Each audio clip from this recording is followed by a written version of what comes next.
Because you have 3 different leashes on, a harness and a gentle leader, and none of them are doing anything.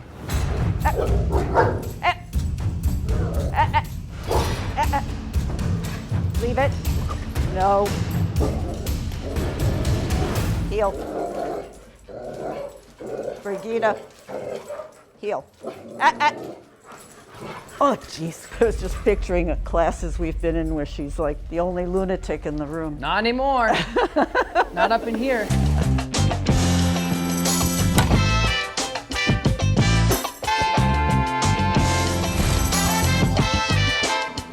So how old is she?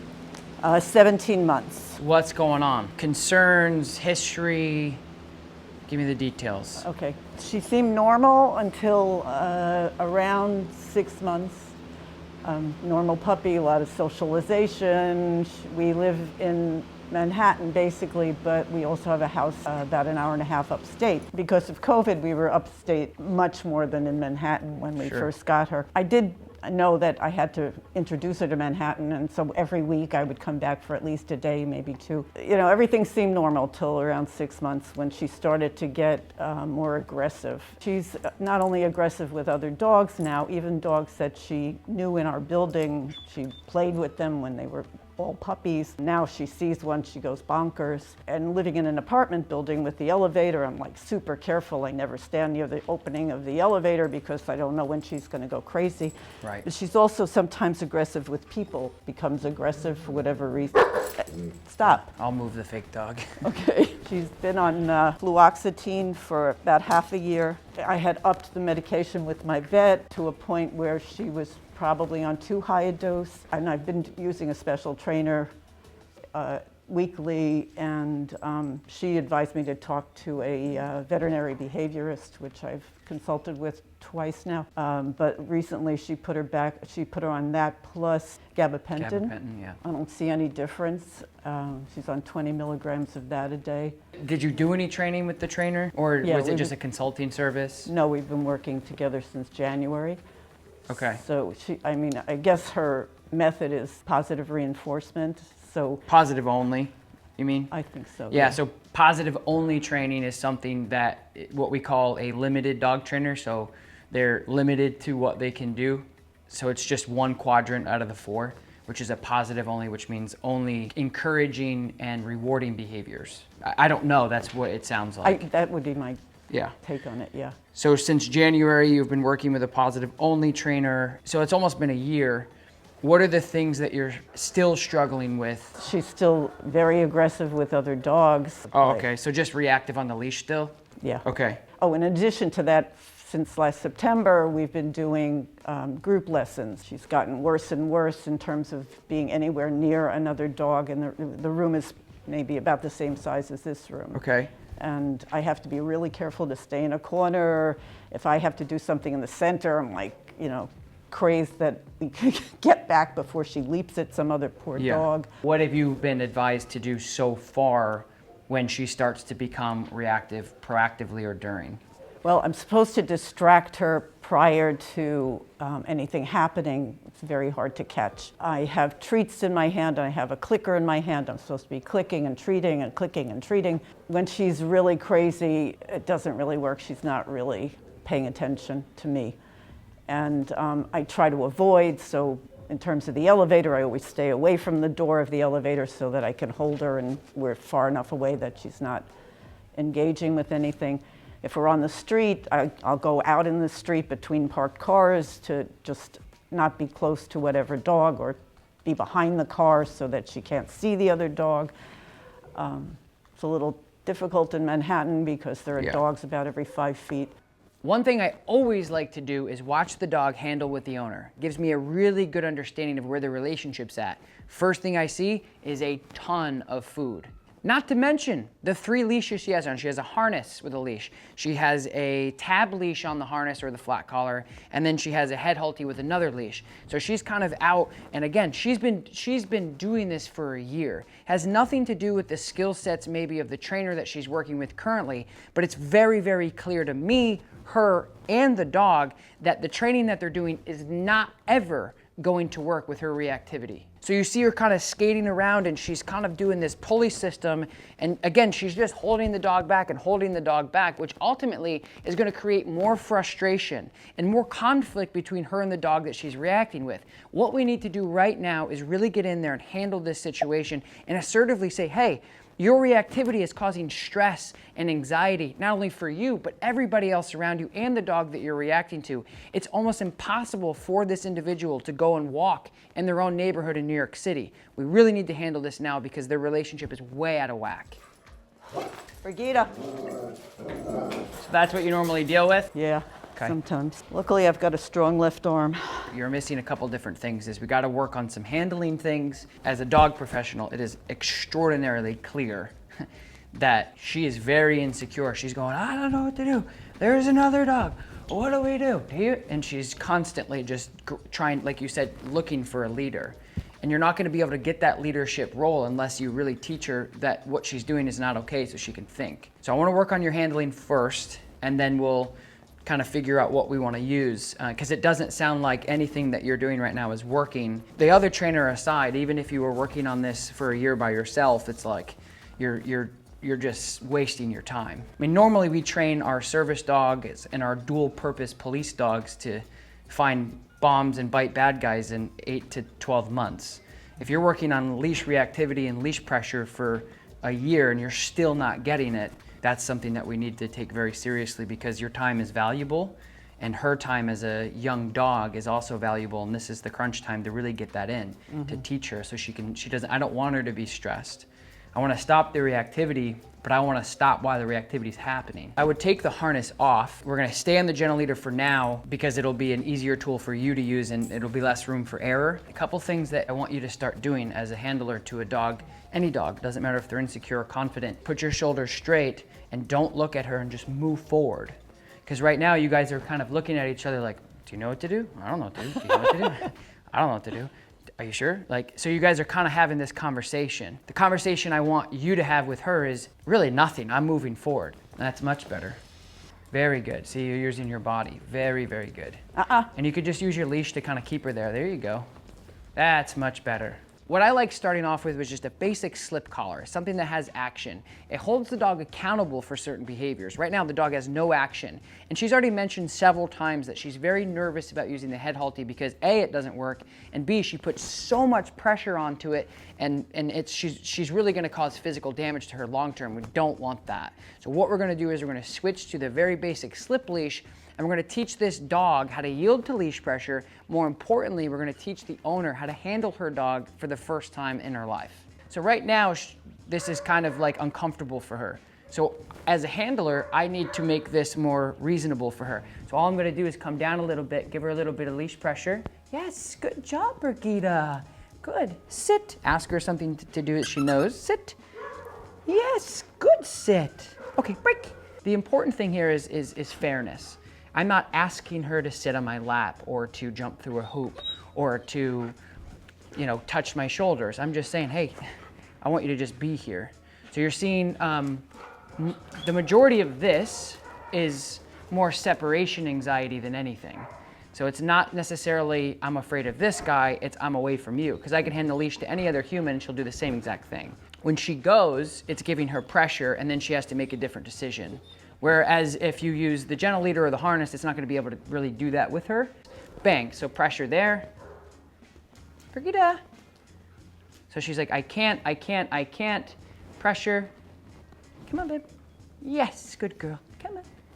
Yes, good girl. So she's learning pressure release, essentially, is what she's doing. She's learning how to shut pressure off through just going with the flow instead of against the flow. So again, this is exactly what I was talking about when I talked about a little bit of compulsion, positive reinforcement, and all of those kind of things combined is she's like, I need to go to mom. I can't handle life without mom. And I'm literally not letting her. So I'm not forcing her, but I'm not letting her. Does that make sense? Yeah, you're not dragging her down Right, I'm the not room. dragging her away from you as she's kicking and screaming and choking and vomiting. I'm just saying, you can't go away from me.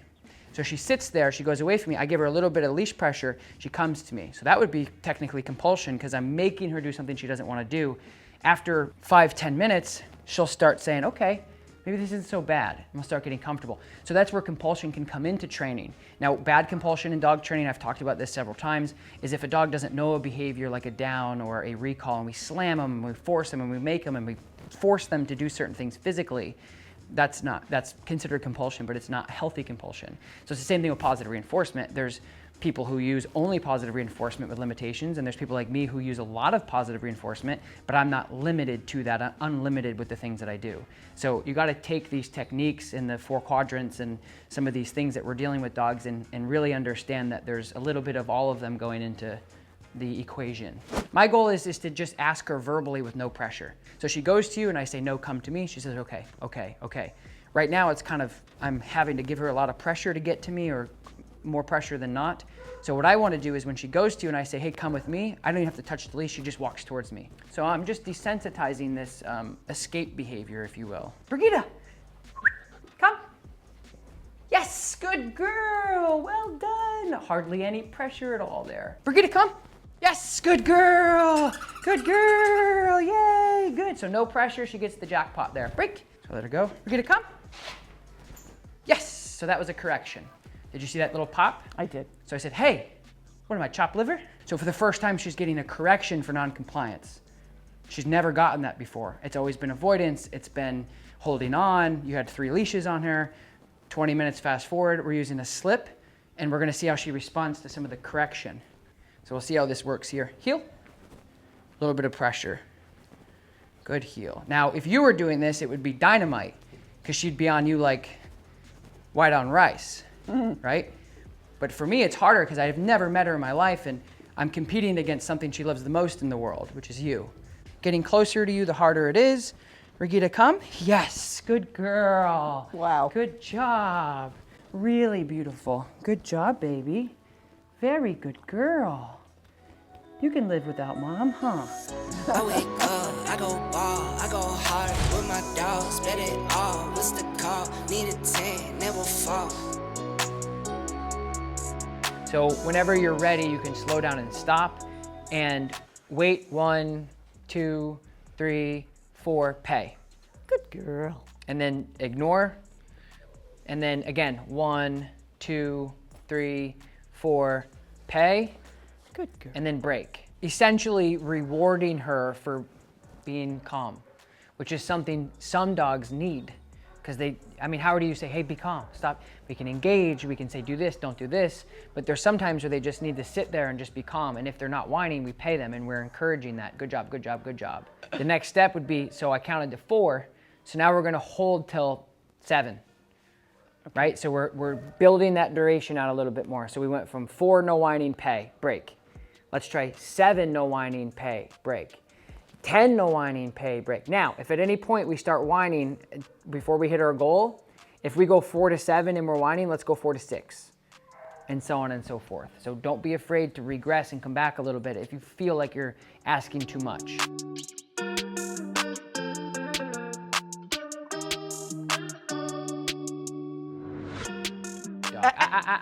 No, use your leash, use your leash, use your leash. Brigitte, go to your mark. Good, yep. So this is something you're not used to because you're not used to having control and accountability. That's the training you've done so far, is if she makes a mistake, try it again.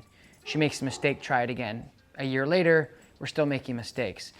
So now you have a different training approach and different technique and exercises to take advantage of. So when she gets off, don't go and grab her and put her back like you normally would. If she were to get off, you would immediately, bang, correction, no, do not get off. Because the next step after she gets off when she sees the dog, of course, is to engage into potential reactivity. You guys are seeing like a whole process here of build up. So some of the training she's been doing right now has been positive only avoidance. So basically she's been clicking and treating. So the click comes on, which is a marker of like, hey, you're about to get paid, which sometimes can get the dog's attention away from what they're reacting to, but it never fixes the reactivity. It never really modifies, hey, I want to react. Oh, there's something better over here. And there's always going to be a point in a dog's life where if you're using currency or avoidance or redirection, as some sort of alternative to just correcting the behavior. It's a currency game. You got a $5 bill, come take this. There's always going to be at some point a $20 or $100 bill that's going to just override all of that, which then a lot of positive punishment and a lot of assertiveness to say, hey, you can't do that. We're going to go this way instead. So we're going to blend all these things together and really sculpt them up to hopefully be a calmer, more relaxed, less anxious dog. Sit. Good sit. Stay. Good girl. Ah. Yep, Sit. good. Stay. Stay. Stay. Brigitte. She got up a couple times with you. Your correction right when it happens is important. You're driving and you have what I call the mayonnaise and mustard. So you got the yellow line and the white line, okay? And you're going and you have like the correction assist type thing. Well, if your correction assist type thing is 3 seconds off, that's the difference between you going into the ditch or not. So with her, when you tell her to sit, stay, if you give her that 3 to 4 seconds of getting up and you're kind of fumbling around and grabbing her, you've already missed it. You're already in the ditch. That's where you have to be vigilant with your handling to make sure that as soon as she says, hey, I'm out of here because the gate's open, correction immediately. We'll get Lakota out in a minute, but there's a couple things I want to prep you for first, is don't forget everything that we've done yesterday and start of today. So when you're handling, just make sure that she's next to you, she's not in front of you, you're doing your directional changes, you're not going super fast, all that stuff, just to keep her in line. Because when she sees the other dog, she's immediately gonna say, oh, great, I don't know what to do. I'm gonna keep her on that side, and then you just work on this side and take your time. This isn't gonna be a thing where we're gonna immediately start running past each other. Okay. I'm just gonna get her into the equation, and then you have to basically do all the things that we've worked on in practice. Come here. Sit. Heel. Good, stay. Heel. So Heel. slow down just a little bit. Heel. The slower you are, like the more of a power move that is for you. Heel. The faster you start to move, the more nervous energy is created, in my opinion. That's very good. All right, now just get a little bit closer. Heel. Heel. God, All I right, feel like so I'm getting too... It's okay, yeah, just relax. Leave it. Brigitte, leave it. Now, one thing I really want to point out, and I've said this many times, is when I start kind of transitioning from different tools, you know, I'm going from a slip to a prong or a prong to a slip, these are all things 100% predicated off of the owner's ability. So if I have somebody that can't handle their dog physically, like Brigitte, for an example, is choking herself out, she's lunging at the end, her owner can't really get the correction, we may switch to a prong collar because it's gonna be safer for the dog. There's less room for error. So these are things, again, like I could take her and work her around the room on a flat collar, but it has nothing to do with my abilities. I am not making content for you guys, and I'm not training the owner directly as I'm training. I need to teach her how to do it. I need to work through her with her skill sets and match her ability both physically and just experience-wise. So this is just going to distribute that pressure more evenly. This is a Hermspringer belt buckle clip, stainless steel 2.25. See, that was a pull. So what you did is you pulled her back. That's exactly why I switched to the prong, because if you pulled her like that on the slip, she would have choked again. So you see how she doesn't care about Lakota? Yeah. So her reactivity is only happening in your hands. Yeah. Which tells us that you're the problem. Right. Which we know. She sees a dog and she just doesn't have a good leader to walk her through this situation. And so now that you're handling it, she's going into suspicion mode. So she's more inquisitive. She's more, hey, who's that? What are they doing? So she has an opportunity to actually think instead of react, right? Virginia has said that she doesn't think, she just, blows it. Exactly, and I would agree. When you get a dog that does that, that just goes, so 10 is the red zone reaction. When she sees a dog, she goes zoop, right up there. Well, what a correction does is as soon as she starts to build, you correct her, she goes back down to normal, and then good job, good job, good job, good job, good job. That's one big piece that you were missing, is when she came up and says, we gotta lose our mind, you kind of agreed with her. Right. So now we're changing that, which is beautiful. So I'm saying this in many different ways so you really understand what's happening. Good heel. So let her know, good heel. Good girl. Good heel, Brigitte. Good girl. Good heel. Good. Get in there. Does that feel good? Yeah. Cool.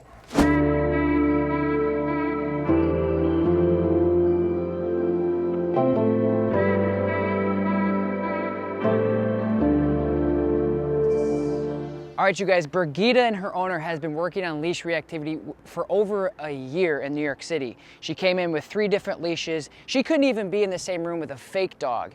Brigida and her owner just walked through group class, shoulders were straight, and Brigida actually had an opportunity to take in information and really overcome her fears and begin to modify her perception of other dogs. Now she's even engaging to potentially play with other dogs. She's been around the other dogs, laying down, sleeping. I'm very proud of these two's progression, and I know that they're going to continue to be successful in the future. So Brigida and her owner, great job, guys. We had a great time, 3 days of stressful, encouraging, empowering teaching, and Tom was fabulous. I think I'm going to go home back to New York City and be able to walk the streets with her. So that's a huge improvement.